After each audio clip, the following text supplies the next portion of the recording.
Falling Sky. Falling Sky is the 6th volume in the Coin line published by GMT Games. Coin games capture complex events taking into account military, economic aspects, diplomatic aspects, all sorts of different aspects, and they do so in a very economic way. Some of those games have quite a few rules, but still compared to what the game then represents, it is an overall economic engine. And probably because of this, because of its ability to capture complex things and give really deep game experiences, this system has been very successful. A lot of games have come out. Well, yeah, we already have the 6th volume. The 6th in the system, and the 2nd that portrays themes that are not related to late 20th century, early 21st century. Which is an interesting setting when we're talking about contemporary stuff for me. But I personally prefer to explore older themes. I'm just a little bit old school that way. I prefer conflicts from, well, the beginning of warfare to World War II as subjects of my war games. So I'm very happy that the coin system has taken that direction. Liberty or Death is a game that I played a couple of months ago. It's about the American Revolution. This one, Falling Sky, is about the Gallic revolt against Caesar. So we are in Gaul, or France, like some people like to call it these days, and Caesar is there messing things up for everybody, trying to slice up Gaul and then to swallow it like a steak, while various tribes that live there do not necessarily agree and react to the invasion in different ways. Some with staunch opposition, some trying actually to become a powerful client state of Rome, and some simply trying to defend their areas, their original native region. Let me show you how Falling Sky works. The board of the game looks really nice, as we came to expect from GMT games and from games in the Coin line especially. Also, the board is smaller than what you have in many other games in the series.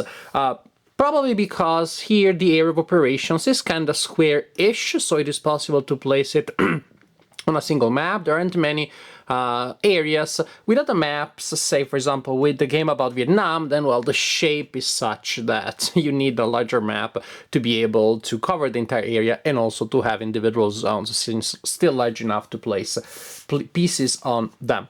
Also, in other maps in the system, usually you had the players display, that is the areas where player place their pieces that are not currently in play. Those displays are on the board. Here they have been turned into individual displays, which actually makes things easier because you have more flexibility. You do not have to sit around the table in a specific placement. You can simply keep your thing with you wherever you are. Also, you may notice there is a 5th faction here. It is a non-playing faction that will mess things up for some players. It is the Germans, and the Germans may ally themselves with some of the warring parties that are on the board. Also, during winter, they go around and do their thing. They have some special actions that they perform. Now, if you're familiar with the coin system, pretty much you know how to play this game. In a certain sense, this is a entry point to the series. It's very basic. There are the games that rely on the core engine and they add a lot of stuff around it for flavor. Here, somehow, all the flavor is still present, but the game is limited to basically the bare essentials of the game system. Yeah, okay, with some tweaks, with some adjustments. I don't want to sound too radical, but there are games that depart from the core system much more than this one does. If you know how to play coin games, you pretty much almost know how to play this game. I almost dare say you may just breeze through the rulebook, or maybe even, dare I say, to utter blasphemy, don't read it to start with, just look at the excellent player rates and then try a game, and then you go back to the rulebook and you see what you missed.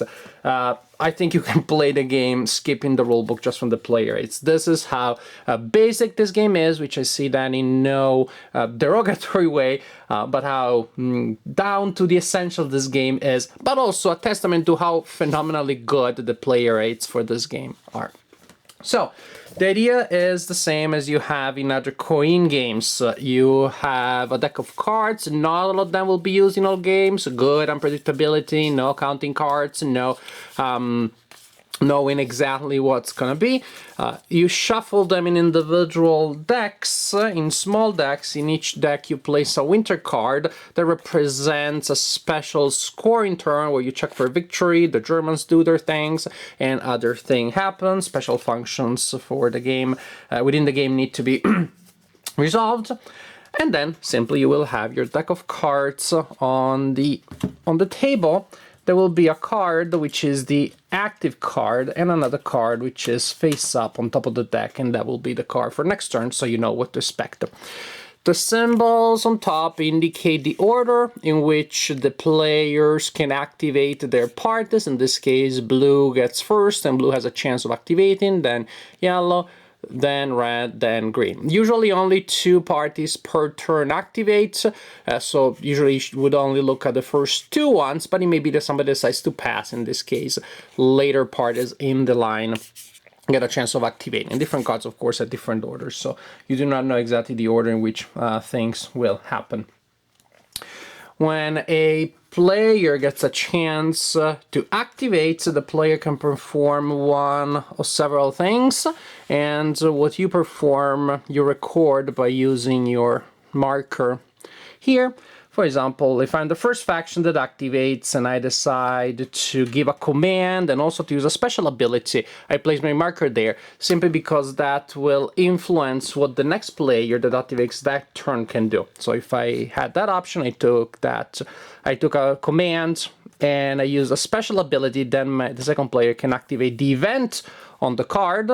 Cards have events, sometimes they are dual events, so you choose which one you want to use because one event will be beneficial to one party and that one to the other.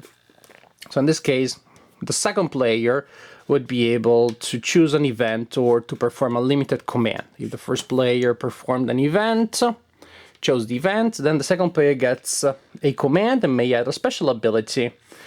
If the first player took a command only, without also using a special ability, the second player is limited. So basically the idea is, if you're the first player, you need to consider whether or not you want to leave the event available to the other player. Some events are really good, so sometimes you will want to take, to perform a command and a special ability, but then the opponent gets to use the event, so maybe you decide to sacrifice your options a little bit, perform only a command instead of a command and special ability to prevent the opponent from exploiting that. The factions that activated become ineligible. Next turn, the other 2 factions will activate, will become ineligible in the process, and then the ineligible ones will become eligible again, and so on and so forth. But I just realized I haven't even told you about the parties, about the factions involved in the game and the pieces that they have. Well, we got the Romans, as you may imagine. After all, they are the one that started this mess here with their with the delusions of colonial grandeur, even though considering the results, I'm not the delusion is the right word. This is what the Romans have. Red pieces, a really tall piece representing Caesar. Then we have these hexagonal type of pieces representing Auxilia, and they have 2 sides. One is revealed and one is hidden, very similar to other coin pieces. Forts that, of course, will have defensive benefits. Legions that are powerful fighters, much more powerful than the auxiliary forces, and then allies. And so on the board you have spaces where you place your ally markers to represent, well, that there are populations that are friendly to you there, and that allows you to do certain things, for example, to easily add forces to recruit. As for the other sides, they may also have leaders. These pieces represent citadels for them, and then war bands for the hexagonal guys, and also round markers for allies. The green people are the Arverni. Then we have blue pieces for the Edwy and yellow pieces for the Belgic tribes. So we have up to 4 players. You can play with fewer using bots, using AIs that control the non-playing parties. In general, the Romans, as you may imagine, come from here. This is provincia that they have, which is particularly beneficial to them because they can pull up resources here, and they're trying to control things. So they start with the presence here, and here you see the area, the main area for the Belgic. This area is contested between the Arverni, which are more around here, and the Edwy. As for alliances, the Edwy are kind of like on the Roman side, and the Arverni on the Belgic side. Kind of, because if the 4 factions are controlled by 4 players, then one of the factions will win and not the kind of ally. You cannot win together with your kind of ally. But you could play, for example, with 2 players, and in that case, a player controls the Romans and the Edwy, and the other players, the Arverni and the Belgic. In a certain sense, their interests are closer to one another than they are to the interests of the other party. As you know, for the coin, with the coin system, really the point where the game happens is in the selection and in the performing of the commands, and each side has unique commands. Real quick, I'm going to look at least some of the main commands. Recruit is when you augment your forces on the board. These are the actions for the Romans. March, when you move and hide Roman forces. The Romans may move up to 2 adjacent regions, usually 3 if they're with Caesar. Seize is when you gather resources and you crush tribes, where you can place this dispersed tribe on the board. It allows you to place these markers here to collect resources, but it also really annoys people in the adjacent regions, so the opponent get a chance to roll and see if they get free rally actions. They may receive war bands as a reaction to your going around devastating and dispersing people. Battle seems pretty self-explanatory. You attack enemy pieces, and we'll talk about the battle procedure later using this phenomenal, awesome player rate, this choose your own battle phase type of thing. It's a great flow chart to explain how combat works. The rulebook also does a good job, but again, you may also skip the rulebook or use it as a reference. Start from here. It's a phenomenal way of learning how battle works. Oh, well, then of course you have special unique abilities. You can add forts or subdue ally enemy with tribes, but you need a supply line. That's kind of important. You may scout. Scouting reveals enemy pieces, also places this kind of marker on them and delays their future activations. It takes them longer for them to become effective after they have been scouted. Besiege, it helps to destroy citadels and allies in battle. And this is a special action that only can accompany a battle, because it is a strictly military action. Now, for the 3 Gallic confederations, tribes, groups, they all share the same basic main commands, but then they also all have a unique menu of special abilities. For the unique ability, for the shared or the standard Gallic abilities or commands, actions, they can rally to add more forces, and incidentally, this is important, also the Romans have the same limitation. What you get when you perform the rally action depends on what's already there, the kind of like resource engine that you have built, the infrastructure, the net of alliances that you can rely on.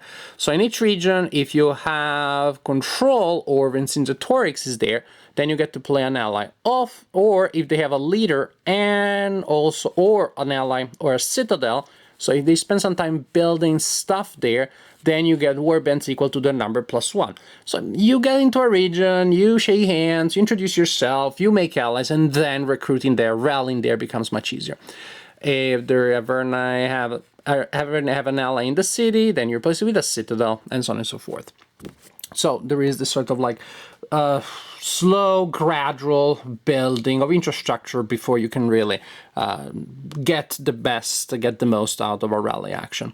Marching, it helps, it is the action that you select to move units. Raid, so that's when you steal resources and you reveal some of your hidden pieces, and then for each you either add a resource, unless the region is devastated. Yes, there is an action that devastates regions, and or you can take a resource from another faction.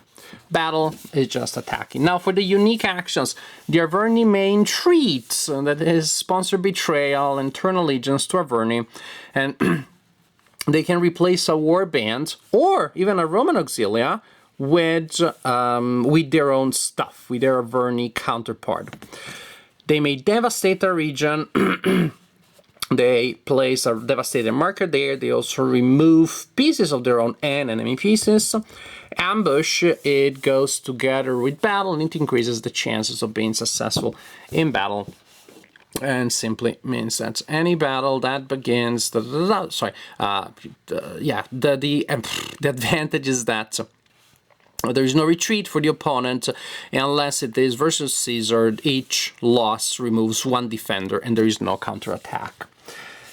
And list gives you more resources as the Belgic, because you are inviting help from the Germans, so you can treat the Germanic war bands as if they were their own, and you give them a command. Rampage, you demonstrate ferocity to frighten enemies, so the enemy removes or retreats one of their war band, auxilia, and so on and so forth. Ambush, it also increases your chances of winning in battle. Trade, the Adri can make money. The Adri are just minding their own business. They just want stable presence. They like to do their thing, as it is also representing the victory conditions. We'll talk about that in a second, or a minute maybe. The trade action of the Adri allows them to gain resources by importing Roman goods. The factions must agree whether or not they're going to allow the Adri to use a supply line that goes through their areas, the areas that they control, and then they get resources from the action. Suborn, you buy allegiance or neutrality, you place or remove up to 3 pieces in the region that you selected, and at most one piece may be an allied tribe. The other ones must be war bands or auxilia. Since the Adri win by collecting allies, this is very wise. Otherwise, their faction would be too good. Ambush, again, it goes together with the battle. So players perform their actions, so when it comes their turn, trying to manipulate the timing, trying to manipulate what happens. During winter, you have special actions, and what are the people trying to achieve? These are the victory conditions. The Romans win by subduing and dispersing enemies and by having Roman allied tribes. The Averni are trying to destroy enemy legions, Roman legions, so putting them off map. And also the Averni need to have a good number of tribes and citadels. The Adui control if their allies and citadels exceed everybody else's factions. They need to have a strong presence there. They don't want to participate to the battle, just trying to carve out an area for themselves. And the Belgic win by establishing Belgian control, plus by also having allied tribes and citadels. We mentioned briefly the battle procedure. The battle procedure is pretty simple. It can be summarized in the attacker counts number of pieces that they have, inflicts losses on the opponent based on several circumstances, such as the number of pieces that you have, the type of pieces that you have, whether or not certain actions have been taken, and if there are surviving pieces, and if the circumstances of the battle allow it, then the opponent counterattack, and then there's a retreat. Is choose your own adventure in a battle in ancient Roman times. You simply select a factor to attack or defend, then the defender may or may not declare retreat. Suppose that there isn't, so we go to the fight immediately. A circumstance you need to take into account is whether the defender has a citadel or a fort. That indicates the type, the number of losses that the opponent will take. You need to check if there is an ambush or a German attack. We'll say that there isn't. If there is, then Caesar may affect that, and you take that into account also. And you simply pretty much apply the things that you see here, apply the instructions. So this tree in this section is meant to determine who takes hits, who take losses, and if they're taken normally or less than normal. And then all the attacking and defending survivors flip to revealed after the attacker may have taken losses from the defender in a counterattack. Losses are calculated by adding A plus B, that is, by adding elements from these two boxes here, but also then taking this into account. First is Caesar or Ambiorix, the Belgic leader. Are they present in the battle? Then determines how much damage is inflicted. For example, if Caesar is there, the legions inflict twice as much damage. Otherwise, the Roman legions only inflict 1 damage per piece. That means that a single legion inflicts 2 damages. Here, in this case, a single legion inflicts 1 damage.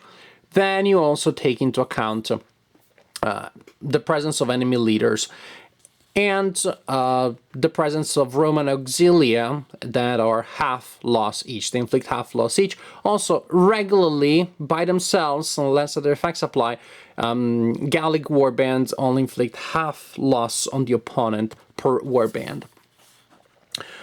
Then it comes to, then we have a box here to indicate the order in which pieces need to be removed.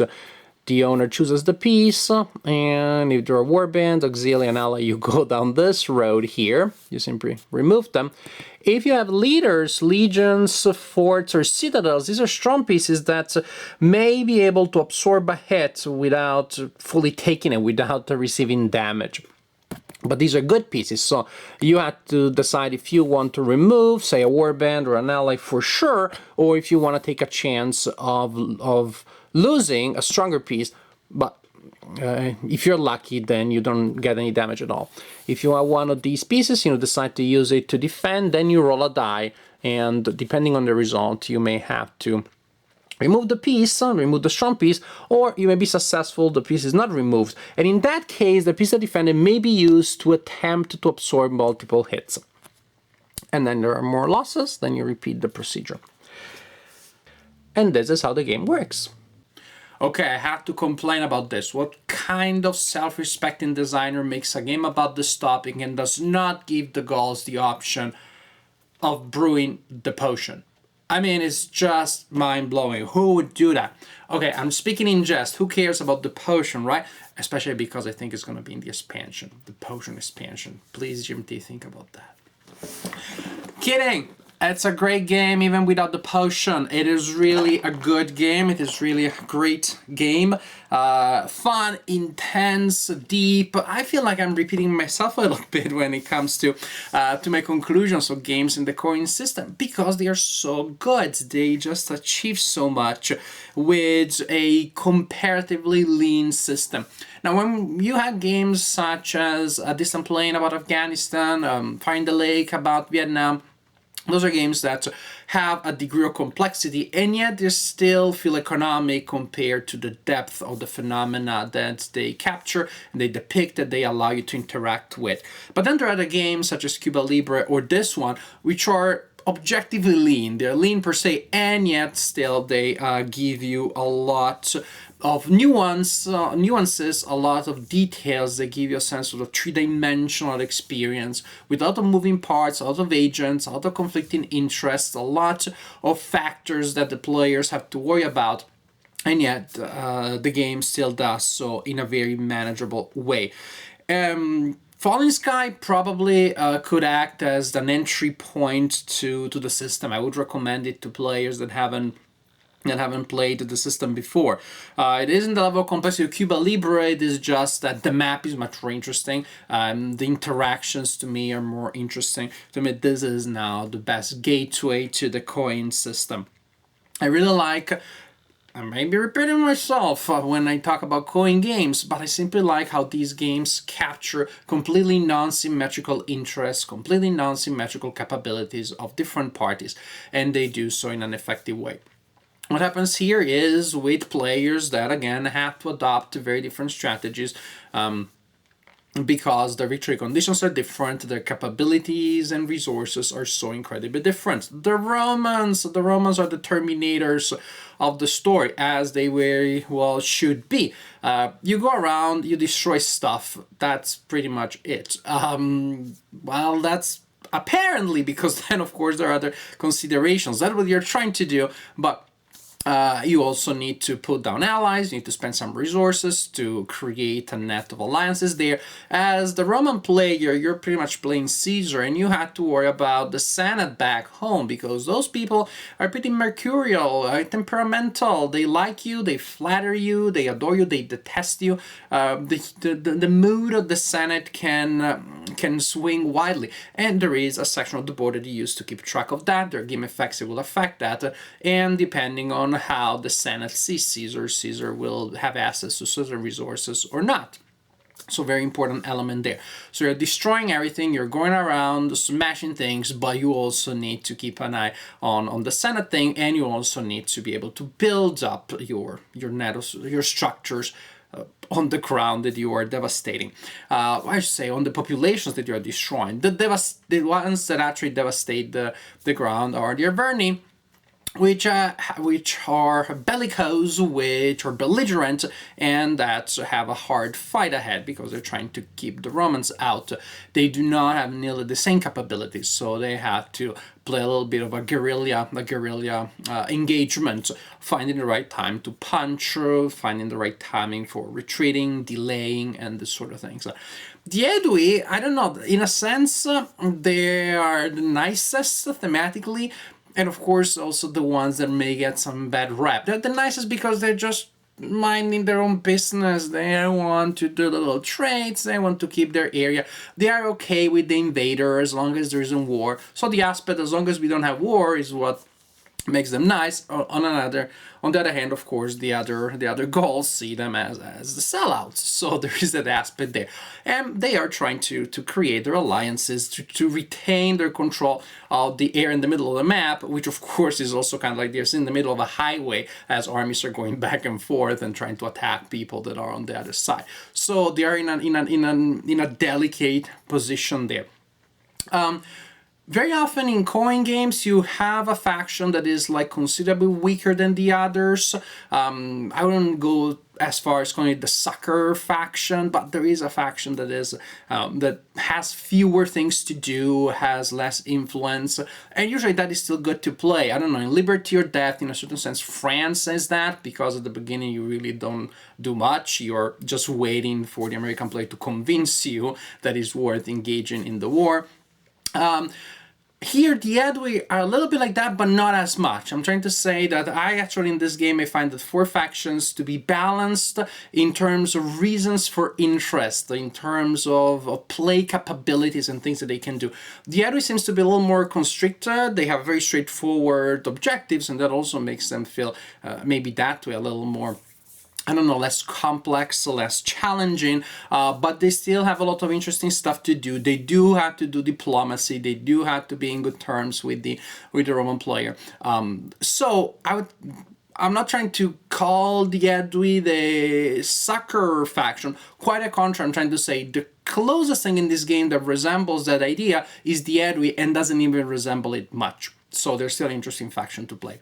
The Belgic are there shoulder to shoulder with the German tribes, which may be useful, but also come winter become a little unpredictable, and they start doing things and they start destroying things that the players have built during the year. But there is an advantage in aligning themselves with them for the Belgic during the year, and they have a good territory. They are really trying to retain that, to push everybody away, to stop the Romans and their client state. I like the ferocity option. They're good. They're all good sites. They're all good and fun sites to play. The game is solo friendly like other games, and because it comes with the usual bots, with the usual AIs that allow you to control non-playing factions. But here, in a sense, since the complexity is much lower than other games in the same system, even if you're playing solo, you really do not need the bots here. If you're familiar with multiplayer solo wargaming, you control all factions at the best of your possibilities. You identify as one, choosing those as the victory conditions that if you achieve, you will feel good about yourself. You still play the other side as nasty as you can against you, and then you see what happens. It's the level of complexity being lower, it allows you to do that, to control all parties without getting confused and still having a sense of a tight and engaging experience. I like pretty much everything about it. I like how it feels different from recent installments in the coin system. I like how it implements non-contemporary events. I like the fact that we have another game that, after Cuba Libre, that has a lower level of complexity, allowing you to become familiar with the system, or simply to teach the system to new players. They may not know it yet, so they don't get overwhelmed at the beginning. It feels intuitive, it feels straightforward. It's good to have the system, that implementation at a lower level of the system, while still having a map that is interesting. And it's so claustrophobic because, well, you're trying to build up your forces, but as soon as you move one somewhere else to achieve something else, like to strike on your alliance, to gain some other advantages, then of course you're weakening your areas, and everybody's surrounded by everybody at all times. That is the feeling that the map is interesting enough because there's still possibilities of outmaneuvering, outflanking, getting surrounded, fun stuff. It's a fun map, while again, while around that map and on that map we have a system of interactions that is controlled by a very lean engine of game mechanics. Falling Sky, the Gallic Revolt against Caesar. I cannot recommend the coin system highly enough, and I cannot recommend this specific title. It's a great way of getting to know the system, and it's a great new chapter in the system if you already know it.